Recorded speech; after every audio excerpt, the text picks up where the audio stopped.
What if I told you there's this secret kind of hidden away inside your own mind? It's a technique so powerful, it honestly feels like a superpower for your memory. And today, we're going to unlock it. Seriously, just think about it for a second. What if you could reliably remember, well, pretty much anything? We're talking speeches, all your study notes, even that crazy long shopping list. This isn't some sci-fi movie stuff, I promise. It's a real skill you can actually learn. And it all starts with a place you know like the back of your hand. Think about your bedroom, or maybe your living room. Every single object in that room can become like a little hook for a memory. The couch, the TV, that lamp in the corner. Each one becomes its own little mental file cabinet, just ready and waiting for you to store something inside. So what we're talking about here is called the memory palace technique. You might also hear it called the method of Loci. And really, it's this ancient, super powerful strategy. But the core idea? Oh, it's brilliantly simple. You're basically taking your brain's natural, incredible talent for remembering places, and you're using it to store and recall anything you want. All right, so where in the world did this incredible technique even come from? Because let me tell you, this isn't some new age brain hack that just popped up online. Nope. This is a tool with a really deep and powerful history. That's right. We're talking about a technique that's been stress tested for centuries. Think about it. In a world without smartphones, without even notebooks, your memory was everything. And the great orators, the big thinkers of ancient Greece, they absolutely relied on this method to pull off these just incredible feats of recall. Can you even imagine delivering a long, really complex speech without a single note? Well, that was the whole point. That was the original use case. These ancient orators would build these huge, sprawling mental palaces. They'd place each part of their speech in a different room or maybe attach it to a specific object.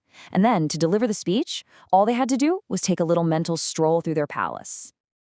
Okay, so now you know what it is and where it came from. And you're probably thinking, all right, that's cool, but how do I actually do it?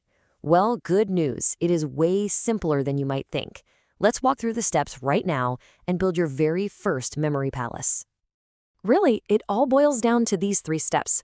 Okay, step 1, choose a place you know inside and out. Your house is perfect for this. Step 2, take the thing you need to memorize. Let's use a grocery list, that's an easy one, and place each item along a path you'd normally walk. But here's the secret sauce, the real trick. You have to make the images bizarre. Really weird. So don't just picture milk on your front doormat. No. Picture the doormat swimming in a pool of milk. And don't just see a loaf of bread on the couch. Imagine a talking loaf of bread telling you a terrible joke. The weirder the funnier, the more senses you can involve, the stronger that memory's going to be. And then finally, step 3, to remember your list, you just walk that path again in your mind and see all those strange scenes you created. And here's the crucial point. The reason this works so darn well. The whole technique kind of piggybacks on your brain's incredibly powerful spatial memory, right? You're turning these abstract, boring facts into a physical journey through a place you already know. And it's that connection, that link between a space and a piece of information, that makes the memory just stick. But why? Why is that connection so strong? What's actually happening inside our heads that makes this ancient trick so darn effective? Let's dive into the science a little bit, because it explains why this works so incredibly well.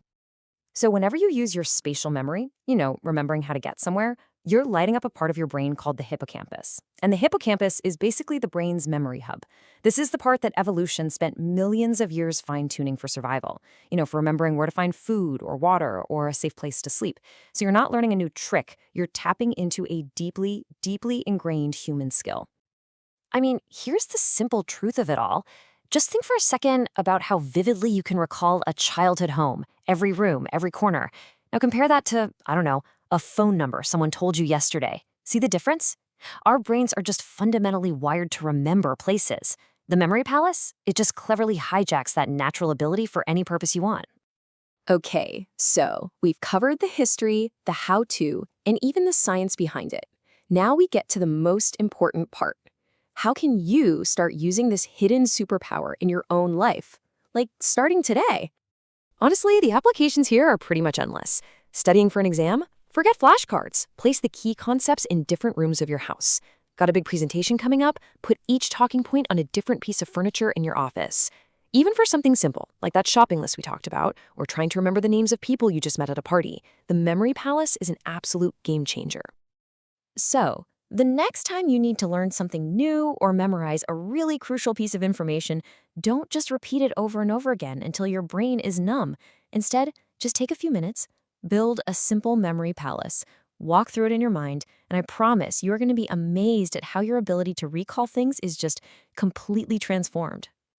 It doesn't matter if it's for work, for school, or just for your daily life. The only limit here is truly your own imagination. So that leaves just one question. What are you going to build in your first memory palace?